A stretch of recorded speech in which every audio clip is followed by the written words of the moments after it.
Assalamualaikum warahmatullahi wabarakatuh. Jumpa lagi di Curahan Kata. Kali ini saya akan membagikan teori berpikir yang sangat terkenal dari Edward de Bono. Selamat menonton, semoga bermanfaat. Waktunya mungkin kurang lebih 30 menit lagi. Nah, ada satu teori yang populer sekali, terkenal sekali dari Edward de Bono berhubungan dengan berpikir ini menurut saya penting. Jadi unsur-unsur berpikir, aspek-aspek berpikir, ya dalam konteks berpikir kreatif. Ini kita harus kenali dulu unsur-unsurnya. Edward de Bono punya teori Six Thinking Hat, 6 topi berpikir. Ini teman-teman yang sudah baca bukunya pasti paham teori ini. Ini teori ini isinya adalah bagaimana kita merencanakan proses berpikir kita.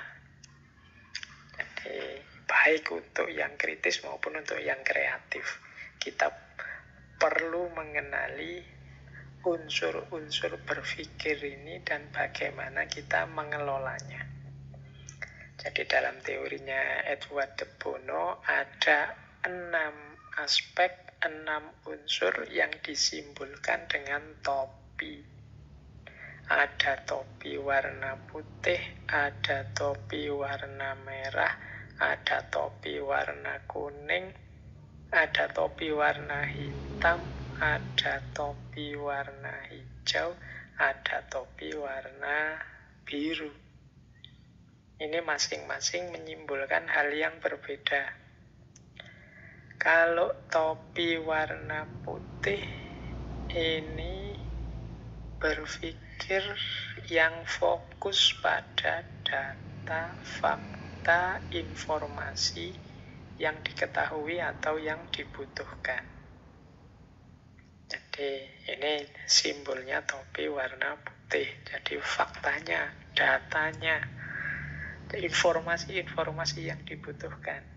Ini simbolnya topi warna putih.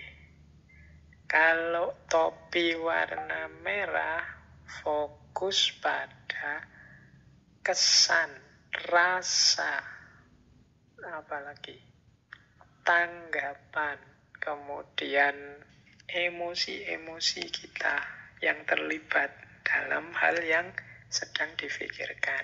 Nah, ini simbolnya warna merah.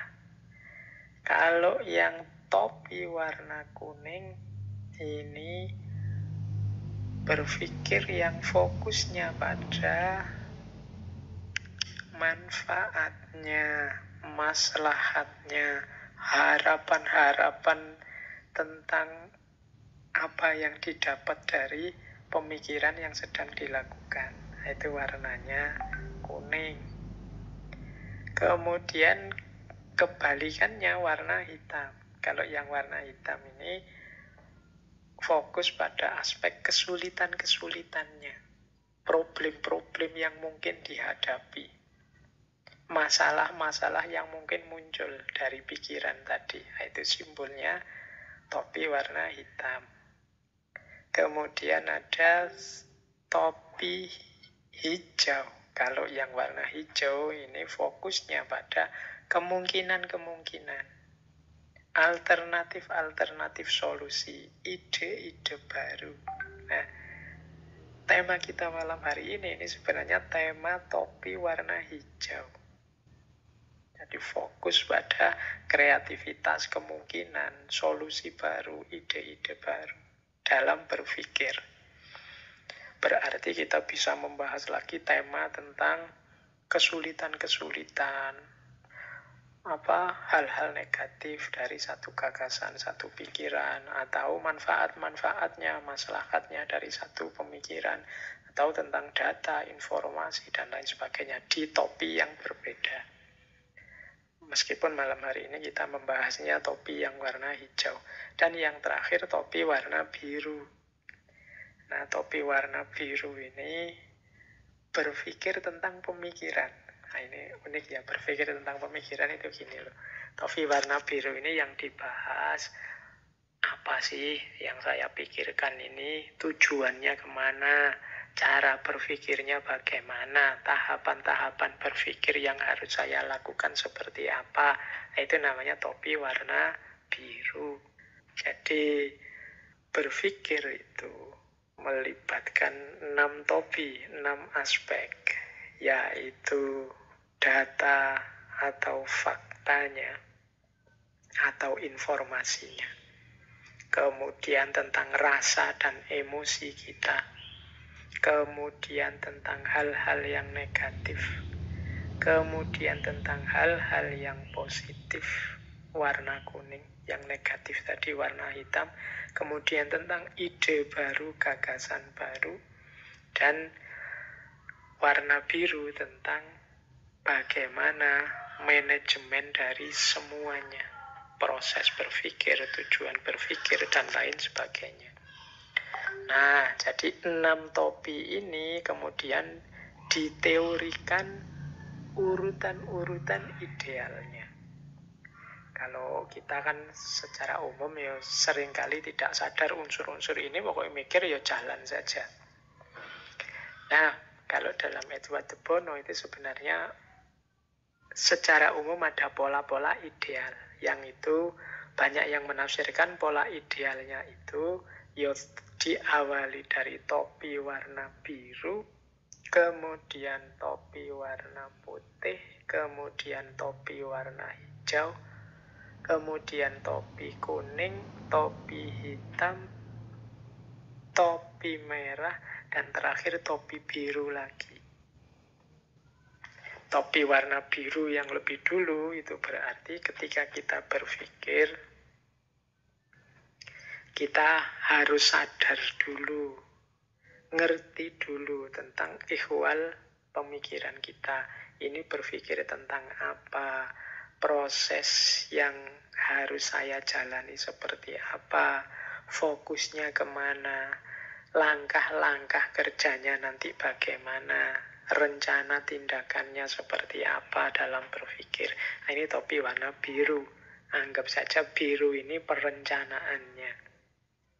Kemudian baru putih. Kalau putih ini datanya, informasinya. Aku punya informasi cukup enggak sih untuk yang akan aku bahas ini? Aku punya data yang cukup enggak sih? Punya pengetahuan yang memadai enggak sih tentang ini? Kalau ini sudah, baru terus hijau. Hijau itu berarti kemungkinan apa saja yang bisa terjadi, solusi-solusi baru apa yang bisa ditawarkan, gagasan-gagasan baru apa yang mungkin dilahirkan. Ini warna hijau. Inilah warna hijau ini yang kita sebut berpikir kreatif tadi. Di sini dibutuhkan kreativitas. Baru kemudian warna kuning.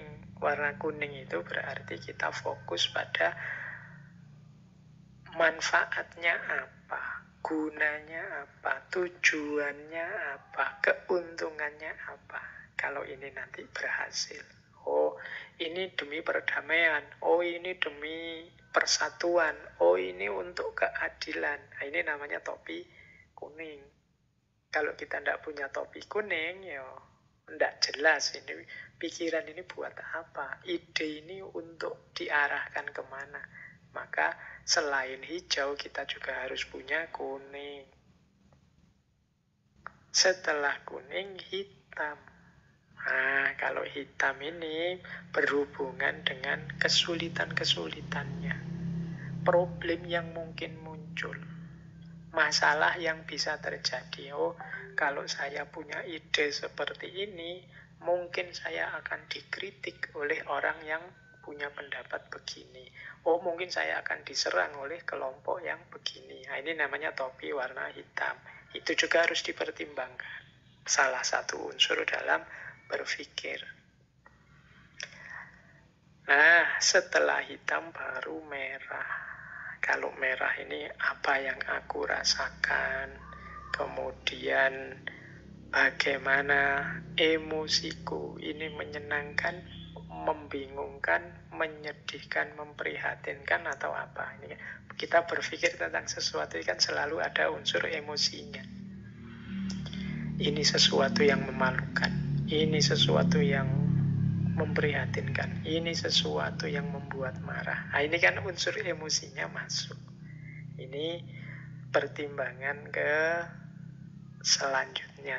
Kalau sudah selesai, baru biru lagi. Kalau tadi biru yang awal itu perencanaannya, kalau ini evaluasinya. Sudah cocok apa belum dengan yang tadi direncanakan. Kemudian kalau sudah ketemu, apa yang harus selanjutnya aku lakukan. Nah, ini warna biru lagi. Inilah konsep sick thinking head, 6 topi berpikir. Ini sebenarnya kalau teman-teman jeli dan cerdas, pola yang saya sebut tadi itu salah satu saja kemungkinan. Meskipun bagi banyak orang ya pola idealnya begitu, tapi nanti mungkin ada kasus-kasus tertentu yang urutannya bisa berubah. Tapi urutan berubah seperti apapun silahkan, asal biru di awal dan biru di akhir itu tetap pada posisinya di awal dan di akhir. Ini untuk dalam rangka ketertiban kita berpikir, perencanaannya matang, nanti dievaluasi di akhir. Mungkin urutan-urutan yang di tengah itu bisa beragam. Mungkin ada kalanya kok malah merah dulu, karena ini diawali dari emosi dulu, diawali dari kemarahan kita dulu, atau keprihatinan kita dulu, atau rasa malu dulu, baru kita mencari datanya. Atau diawali dari kuning dulu, ini ada keinginan yang menggebu untuk mencapai satu target. Atau diawali dari brainstorming dulu, warna hijau dulu, dan lain sebagainya. Ya, kombinasinya bisa macam-macam. Ini teman-teman bisa untuk menganalisis kerangka berpikir tertentu. Oh, ini kalau dari aspek 6 topi berpikir ini cara berpikir ini mendahulukan warna hijau. Kalau ini optimis mendahulukan warna kuning, kalau yang itu pesimis mendahulukan warna hitam, dan lain sebagainya. Jadi itu beberapa perangkat berpikir yang oleh De Bono disebut sick thinking head. Kalau dalam konteks ini, berpikir kreatif itu berarti topi yang berwarna hijau. Baik, teman-teman, wah ini waktunya semakin mepet. Saya lanjutkan. Nah, sekarang kita lihat unsur booster dan blocker. Booster ini hari ini rame sehubungan dengan orang yang ingin vaksin. Ada isu tentang vaksin yang model booster. Tapi ini maksudnya bukan itu ya, booster itu yang memacu peningkatan. Itu namanya booster. Nah, apa yang memacu kemampuan berpikir kreatif kita semakin tinggi, biar kita tambah kreatif. Nah, ini ada beberapa mentalitas yang penting kita biasakan. Di catatan saya ada model-model booster yang jumlahnya 8. Yang pertama, mari senantiasa menghidupkan aspek curious. Curious itu rasa ingin tahu. Jadi orang yang penuh dengan curiosity, rasa ingin tahu, itu berarti orang yang ingin belajar terus, nambah wawasan terus. Ini jadi kunci orang kreatif. Seperti saya jelaskan di depan, tidak mungkin orang kreatif itu orang yang tidak mau belajar. Mengapa orang tidak mau belajar? Karena dia merasa sudah tahu. Apa cirinya orang yang masih bersemangat belajar?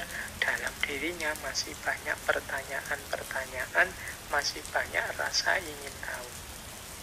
Nah, ini kembalikan lagi ke teman-teman semua.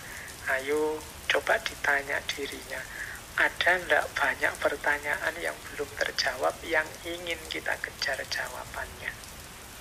Kalau tidak ada, mari diadakan, karena itu cirinya kita masih akan berkembang lagi atau mandek. Ya dalam segala hal, segala aspek hidup kita, semoga curiosity ini masih hidup. Ini sering saya ilustrasikan, manusia itu sebenarnya punya watak ingin tahu yang tinggi. Buktinya apa? Anak-anak kecil itu begitu akalnya jalan, kemampuan bicaranya hidup, itu kan biasanya cerewet. Tanya ini, tanya itu, tanya macam-macam. Ini namanya curiosity, rasa ingin tahu. Meskipun kadang-kadang rasa ingin tahu ini kemudian dimatikan, di-off-kan oleh lingkungannya. Mungkin oleh orang tuanya, mungkin oleh tetangganya, mungkin oleh gurunya.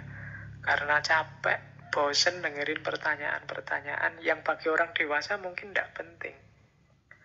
Tapi jangan sampai semoga respon kita itu mematikan semangat ingin tahunya. Karena itu nanti jadi kunci semangat belajarnya di masa depan.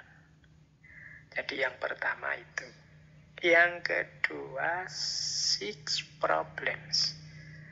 Ini kalau diterjemahkan letternya tidak enak dalam bahasa Indonesia. Mencari masalah. Kalau dalam bahasa Indonesia kan mencari masalah itu sesuatu yang negatif. Sebenarnya tidak negatif. Yang negatif itu kan mencari konflik, mencari pertengkaran, menyerang orang lain. Mencari masalah itu maksudnya apa? Tadi jeli dan teliti. Sehingga tahu kalau ada sisi-sisi atau sudut-sudut yang tidak pada tempatnya.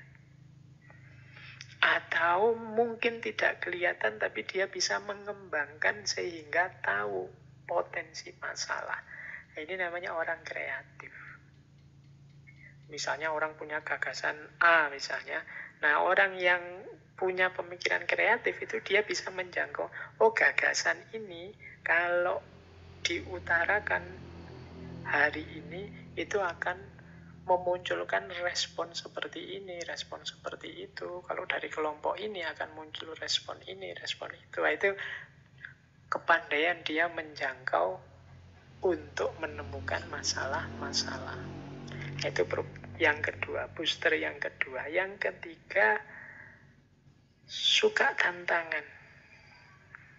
Jadi kalau kita ingin jadi orang yang berpikir kreatif, maka kita harus punya mental suka tantangan. Enjoys challenge. Jadi kan banyak orang kalau ada tantangan minggir. Kalau ada masalah kemudian dia takut menghadapinya atau malas menghadapinya, akhirnya minggir. Tapi orang kreatif ini dia enjoy, bisa menikmati kalau ada tantangan. Begitu ada masalah, bagi dia membacanya itu adalah tantangan. Kalau tantangan berarti harus ditaklukkan. Terpacu kemampuan untuk berpikir kreatif dan kritisnya. Yang keempat, pribadi yang mungkin berkembang dalam berpikir kritis itu pribadi yang optimistik. Jadi pribadi yang hidupnya serba optimis. Dia yakin bahwa dia mampu. Dia yakin bisa menyelesaikan masalah, bisa menemukan solusi, bisa menjawab permasalahan. Ini optimistik. Ya tentunya kalau sudah pesimis, ya dia tidak mampu lagi dan mungkin tidak mau menjawab tantangan tadi. Tapi karena dia optimis, dia yakin bisa menjawab persoalan. Maka mari menghidupkan jiwa yang positif, optimis dalam diri kita. Kemudian yang kelima, able to suspend judgment. Mampu menunda vonis, menunda kesimpulan.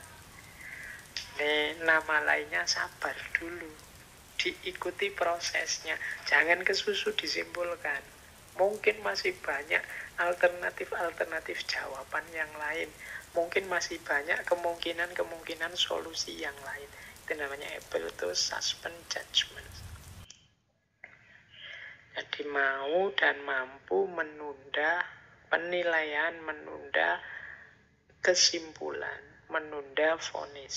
Jadi sebelum dibaca secara komprehensif, sebelum dijelajahi kemungkinan-kemungkinan yang bisa jadi solusi. Jadi orang yang tidak sabaran, kesusu ingin tahu jawabannya, itu biasanya ya ketemu jawabannya, tapi bukan jawaban yang versi terbaik.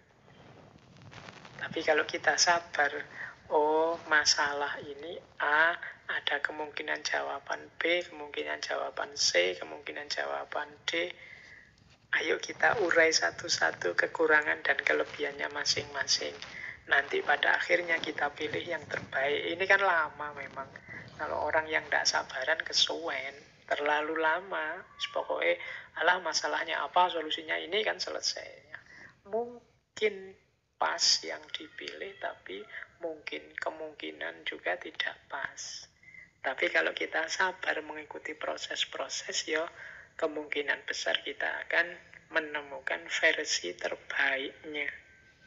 Makanya perlu able to suspend judgment. Selanjutnya butuh juga karakter imajinatif.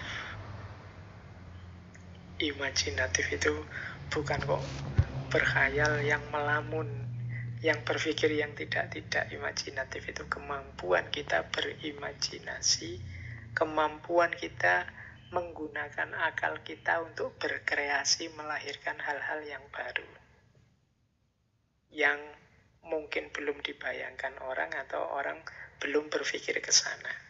Ini sering disebut sebagai kemampuan imajinatif, kemampuan berimajinasi. Kalau orang kemampuan imajinasinya kurang, dia kurang mampu menampilkan hal-hal yang baru.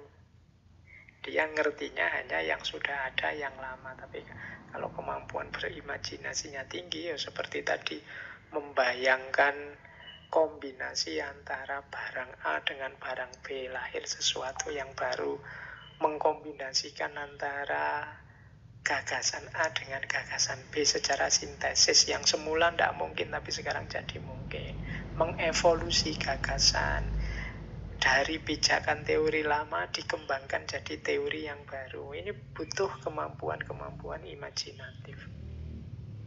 Ini menarik kalau teman-teman belajar tasawuf itu, Ibnu Arabi itu gagasan-gagasan beliau sering disebut sebagai creative imagination. Oh, ini kapan-kapan kita bahas ya hubungannya epistemologi tasawuf, jadi dunia sufi dengan imajinasi. Imajinasi ini kan terkenal sekali di ranah-ranah estetika, seni, sementara dunia tasawuf juga kaya dengan ekspresi-ekspresi estetik. Nah, berpikir kritis pun memerlukan kemampuan imajinatif. Kemudian orang kreatif itu melihat problem sebagai kesempatan. Kalau tadi mampu menikmati tantangan, ini ada masalah, tapi masalah itu dipandang sebagai kesempatan. Mengapa? Karena begitu ada masalah, ini kan berarti muncul kemungkinan lahir sesuatu yang baru, situasi yang baru, teori yang baru, gagasan yang baru, gaya hidup yang baru. Nah, ini kesempatan. Kalau tidak ada masalah, tidak ada kesulitan, itu ya flat saja jalannya, hidupnya datar saja. Tapi orang kreatif itu biasanya tidak nyaman, hanya hidup flat saja, datar saja. Mereka menyukai tantangan dan seneng kalau ada masalah-masalah, karena berarti itu kesempatan munculnya ide baru, gagasan baru, solusi baru, wawasan baru, bahkan gaya hidup yang baru. Nah, jadi teman-teman mulai sekarang bisa latihan hidupnya banyak masalah atau banyak problem, disyukuri saja, berarti saatnya untuk bergerak, berubah, dan berkembang menuju yang lebih baik. Nah, problem as opportunities. Dan yang terakhir, boosternya tentunya doesn't give up easily. Jadi tidak cepat menyerah. Ya, kita ini kan memang manusia, kadang-kadang ada halangan-halangan, ada batasnya. Tapi karakter yang memperkuat berpikir kreatif kita adalah tidak mudah menyerah.